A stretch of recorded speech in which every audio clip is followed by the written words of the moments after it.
morning. Happy Friday, my friends. I'm going to start by letting you know that I'm feeling a little bit vulnerable right now. I'm feeling a little bit nervous to be up here in front of you, and I'm afraid I'm going to lose my words. Look, first, lost, reference, down. So I'm going to read from this little script that I wrote here because I'm much more comfortable with the idea of having a casual conversation with friends about cool ideas that make us think about life and work and whatever creative pursuits we're currently pursuing. So I'd like to approach today like a conversation, but in all honesty, I'm probably going to read off of this screen a little too much. I'm going to tell a couple of stories. We're going to have a couple of little side conversations. Maybe a small handful of you will even join me in getting a little bit vulnerable during our brainstorm sessions. Let's start off our conversation about Lost first with a group test. It's going to be a little bit of a warm-up. I'm going to ask you all, what is the opposite of lost? The yin or the yang to lost's yin, you might say. We're going to try a little experiment where, when prompted, collectively, you are all going to yell out the word that is the opposite of lost. Note that today our theme is not lose. That has a different opposite word that is probably coming to your mind. Don't yell out that word. And I'm dragging this out a little bit, not because I don't think you already know what that one word is, but because it's the morning and the caffeine probably is still kind of working its way into your system. So I think you're probably ready. I think you probably know what that word is, but like any performance, you probably need to have a bit of a dress rehearsal. So we're going to try with a different word. I'm going to ask if you're ready, and you're going to reply in the affirmative. Okay. Are you ready? Yes. That's awesome. Well done, guys. I think we're ready to take the stage together. The opposite of lost is Found. Wrong. Nope, today I'm proposing a new opposite. Today we're going to explore what I think the opposite of lost is belonging. Now, I'm sure you're thinking, who is this Erica chick, and what kind of authority does she think she have over the rules to our lexicon? I have no real authority, but I love deep discussions about things that matter, and I've been lost a few times in my life. So I'm going to introduce myself a little bit by way of telling a couple of stories about times that I was lost. They're going to set up a bit of a framework for our discussion this morning. The first story comes from my college years. And I spent a semester abroad in London. For spring break that year, two friends and I went to Italy on a bit of a whistle-stop tour of gelato and wine and art museums. On our ride from Florence to Venice, we nearly forgot that we had to change trains midway through the journey until we were literally pulling into the station. Now, if you're not familiar with train travel, we weren't. You're given approximately 90 seconds to get off the train before new passengers start filing in.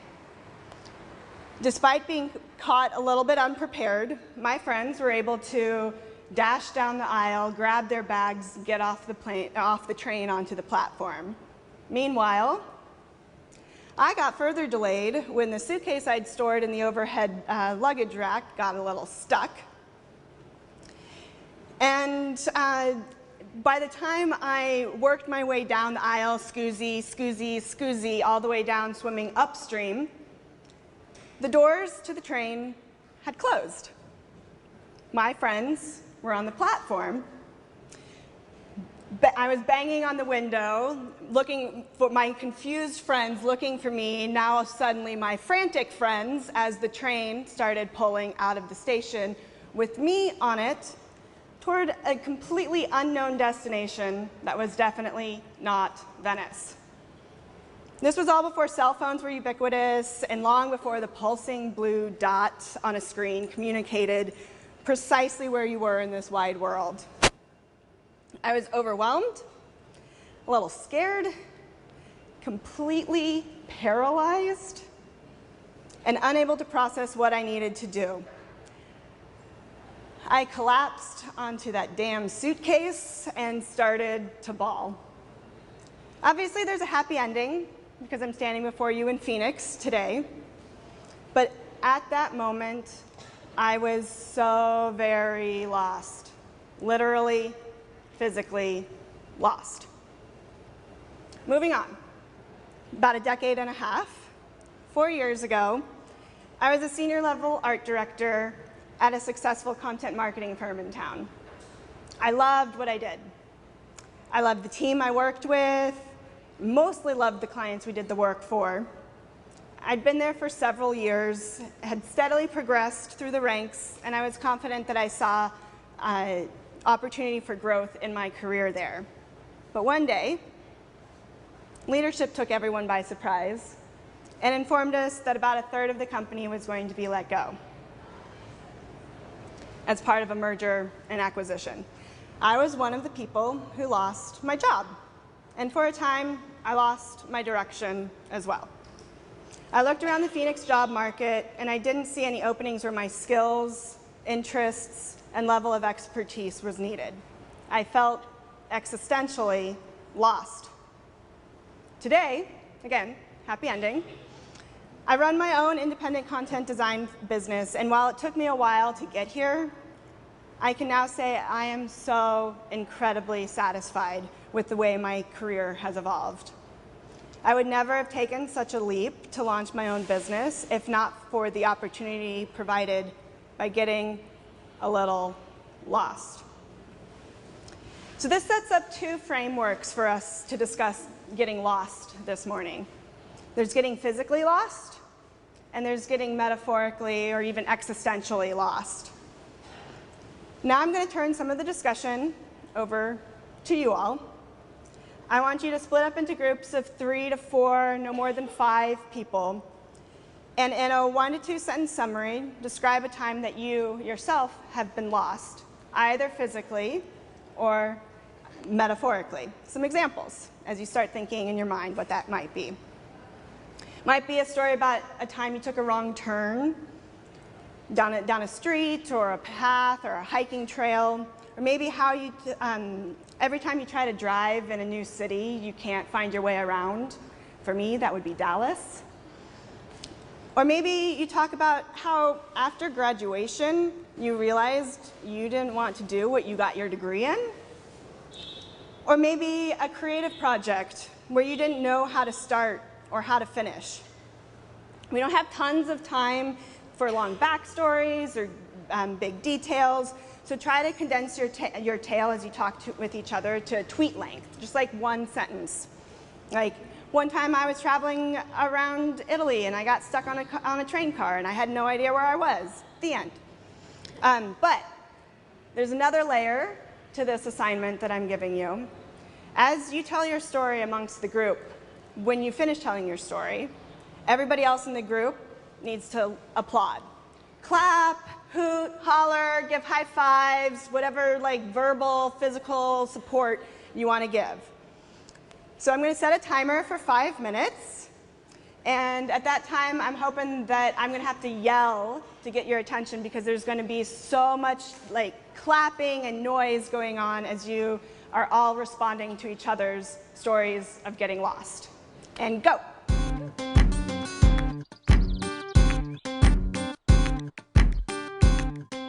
Sweet, guys. I heard lots of laughter and clapping, so that's awesome. Sounds like some good stories were shared. We had a lot of transit issues in our group. That seemed to be a theme.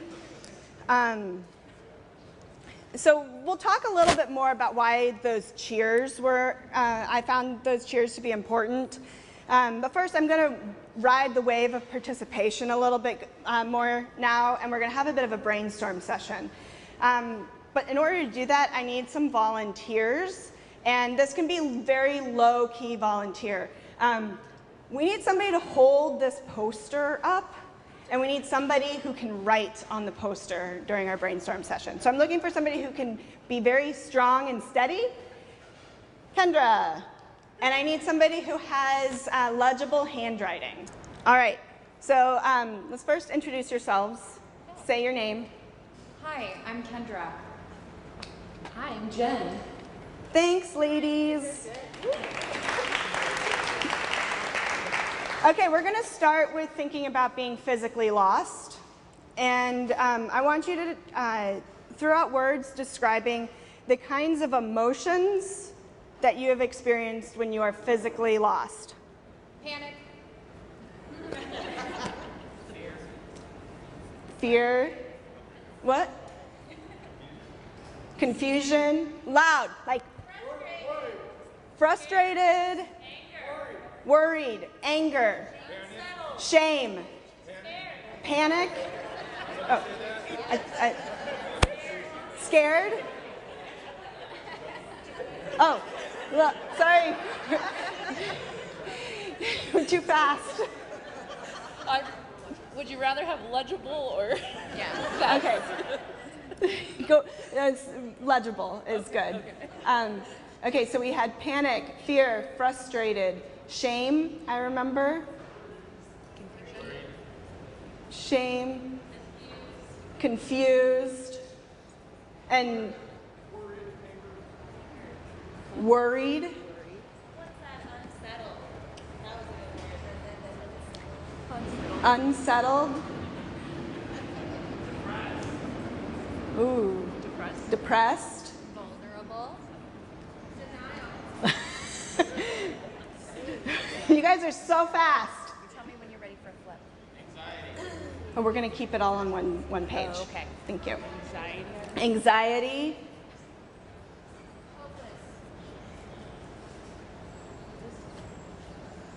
Hopeless. Excitement.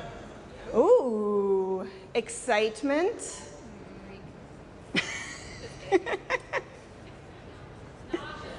Nausea. Ooh, some physical ailments here.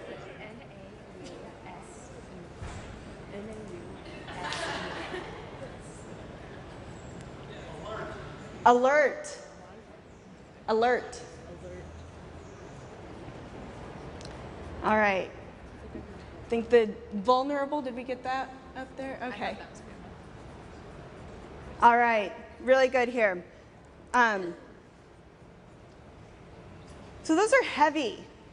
Well, and you're holding it. It's not getting too heavy with all those heavy emotions yet, right? Atlas shrugged. Okay. So I'll take a deep breath, process those emotions. We're going to start with a fresh sheet of paper. Now you can turn. And now we're going to brainstorm all of the tools or guides, resources, routines that we can turn to in these moments when we are feeling physically lost.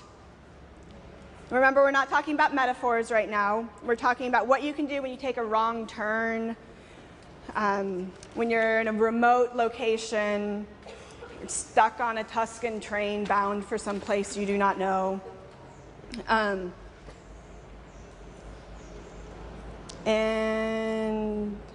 So what kind of devices can you use, or people that you can turn to? Any ideas?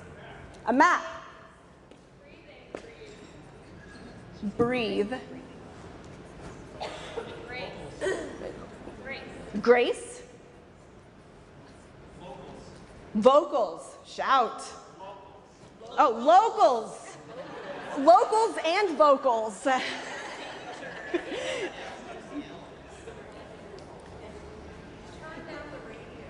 Turn down the radio.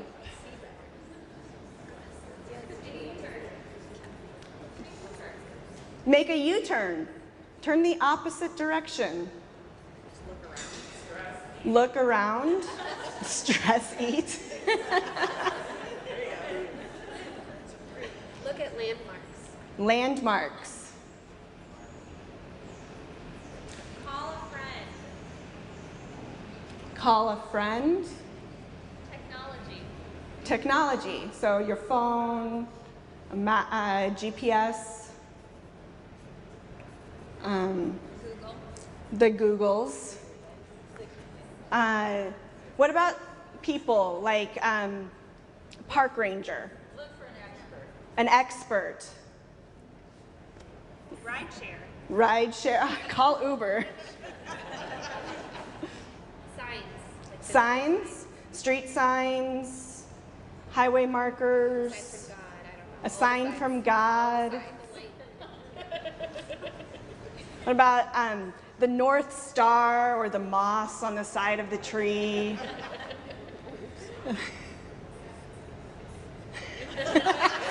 That's good, efficient, love it.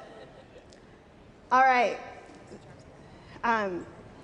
So now we're going to continue brainstorming, and we're going to move into the world of metaphor and think about the times when we feel lost or in a creative, in life or in a creative pursuit, when we have to make a decision to take a next step and aren't sure what to do. So we're going to look back at the page of emotions.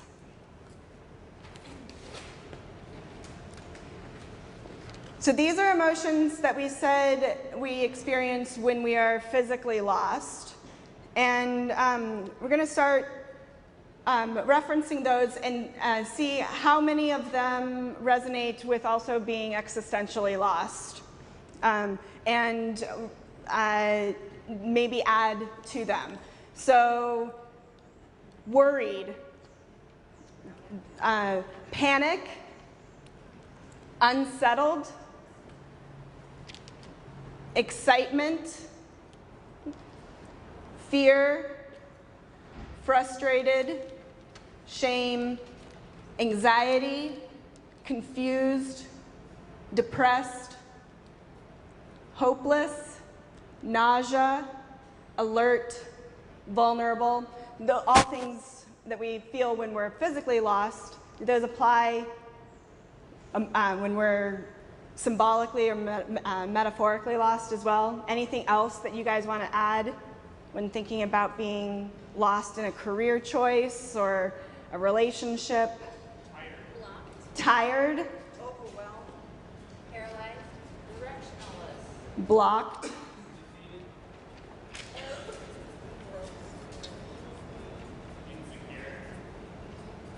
Insecure. Disconnected. Conflicted. Angry.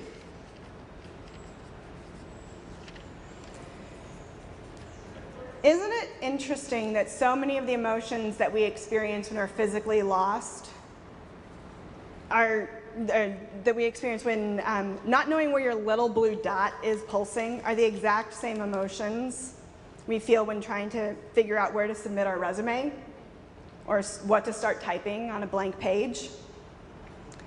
So I have a bit of a theory. It's not researched, but I'm going to share it anyways. I think that as technology has gotten to a point that we can find out where we are at any point by simply pulling out this device and tapping on a screen, we no longer know how to process the sensation of being lost or disoriented in our lives. We can simply speak a request into our phone and receive annotated landmarks, turn-by-turn audio directions. The phone vibrates when it's time to make a turn. It can calculate commute times to predict how long our route should take depending upon what time of day, show us real-time traffic. And now the Pixel phones have this new augmented reality thing where you're getting directions while walking. It connects directly to your phone's camera, and you guys can set that down, yes, for a moment. And so basically, once they come out with smell-o-vision maps, it's basically navigating is going to be a multi-dimensional, total sensory experience.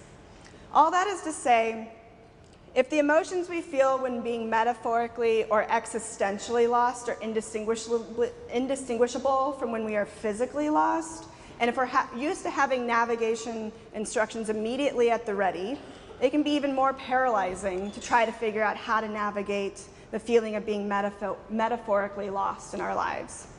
We can't simply ask Google Maps to show us where we should apply for the next job. Siri won't tell us what the first sentence to our next writing assignment should be or what colors we should put in our palette. And if you ask Alexa what you should do with your life, she'll reply with, I don't know that. Seriously, I've tried. When we don't have real-life situations to help us build our coping skills for getting unlost, that means it's really important to do some mental processing to prepare our minds for how we can handle moments of feeling unmoored, lost in our career, our relationships, our projects, or general path in life. To that end, we're going to repeat our brainstorming time here. Need you guys back up. Unless somebody else wants to step up and work on their isometric holds. We're now going to, actually, I think I just need one of you. I just need the other one, this tools. Yeah. We're going to brainstorm tools for when we're feeling metaphorically lost. And we're going to reference this. Now, I don't think that when you're trying to figure out what your next job should be, I don't think that means you need to turn down the radio necessarily or pull out a compass to point you in the direction you should take for where to apply for a job. But I think we can think of this list as some metaphors for our metaphorical moment of loss. For example, think about a road map. Shows you all the roads you can take. So when you're feeling lost, it can be helpful to take a moment to look at the lay of the land for all the different options available. Or think about the North Star as a person in your life who can guide you. This would be somebody who is steady, bright, one of the first people to appear in your life when things get dark. Does anybody have an example of a North Star in your life? We have a North Star right here. So bright. How about other tools on this list that could apply to moments of being lost in life? Take the dog for a walk. Clear your air. Clear the air. Breathe. What was that, Jordan? Quiet reflection. Listen to your gut. Call my mom. Call mom. Prayer. Books. Intuition. Talk to your Mentors. mentors. Turning to an expert.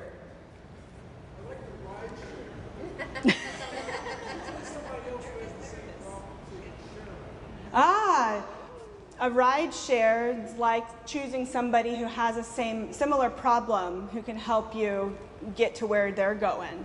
I like that.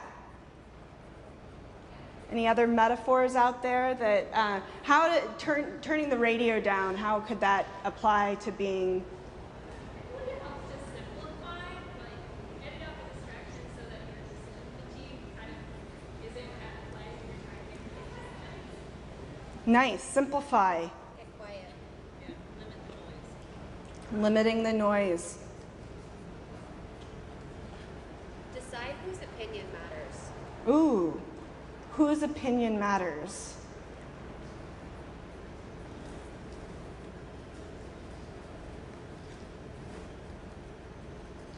It's interesting how many of those resources or guides or routines have to do with people. And so this is slowly leading us back to my original assertion, which is that the opposite of lost is not found, but belonging. A couple of weeks ago, I watched a TED Talk by a scientist named Yuri Alon, I'm going to spell that for you because I'm going to encourage you to watch his talk. It's Urialon. He's a biologist, a researcher, and a professor at a university in Israel. And the whole talk was full of really great insights relevant to our discussion today. And I wish I could just recite the whole thing for you, but that would be plagiarism, and we don't have time. So instead, I'm going to recommend that you take 15 minutes to watch his talk, because it'll help you realize that getting to a point where you are lost and questioning where to go next is not only common and expected, it's a sign that you're on the right path. Uri talks about the place of being lost as being, quote, in the cloud. And he says, random phone call. No, I don't want to answer.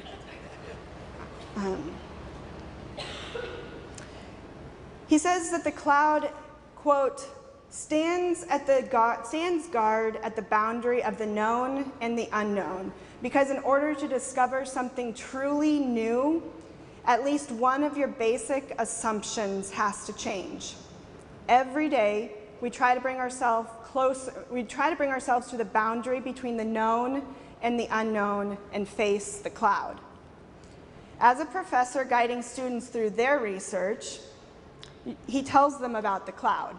He tells them that they should expect it, that they should embrace it, and become members of what he calls the Cloud Appreciation Society. Uri also talks about what he understands his role to be when one of his students comes to him and says, stressed, "Uri, I'm in the cloud."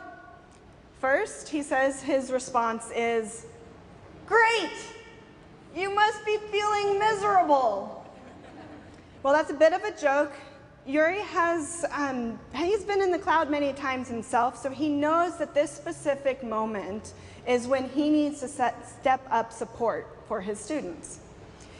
He talks about how psychology research shows that when we feel fear or despair, our mind can shut down.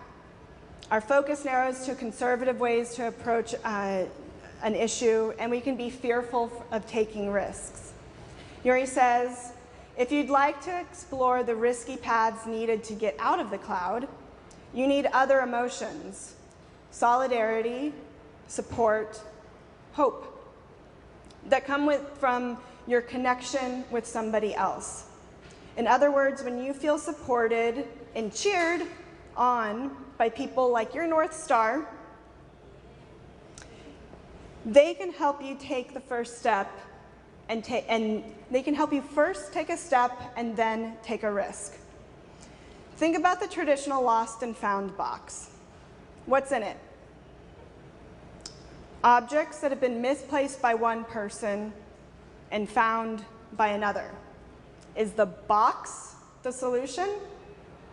Are the found items where they are supposed to be? Is it the end of their story? No, their odyssey isn't complete until they are where they belong and where they are useful. And this is why I think the solution for feeling lost in our lives is to seek connection with people. For when we feel a sense of belonging, we feel seen, validated, and supported enough to take the risks we need to grow. Now, I want to take you back to London during the very first week of my study abroad experience. The lead professor for our program would give us weekly assignments, nudging us to explore London and British life and culture in different ways. Our very first assignment was to take the London Underground to a stop we could determine all on our own, but not a place that we'd been to before. We were to get out of the tube station, wander around, turn down some streets, explore, and then get ourselves back home again. The complication was we were to not take a map with us. As he was laying out this assignment, Professor Bogan turned to us with a gleam in his eye and he said, "I want you to get lost." As I reflect back on that assignment, I see multiple levels of value. For one, it gave us a chance to see the city beyond the tourist traps, step outside our comfort zone, see the real London.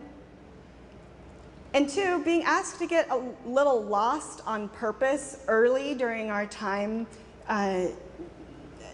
during our stay, gave us the framework for how to navigate the city, a way to figure out our bearings, determine what our tools were, and who we could talk to for help. And in doing all of this, instilled in us a confidence to go a little further next time, and the sense of security that we could always return back to where we came from if we ever got lost, not on purpose. Regularly, he would ask us, who got lost?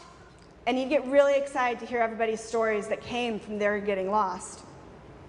Professor Bogan was the first person I knew to celebrate getting lost. And Professor Yuri reminds us that getting lost not only means we're on the bounds of discovery, but that these lost moments are times to call upon our network of support.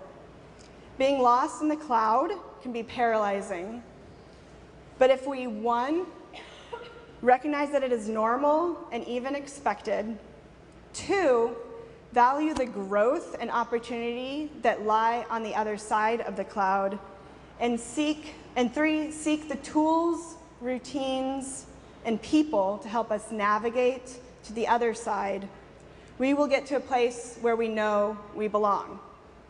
And in the meantime, maybe we should get a little lost on purpose. Thank you.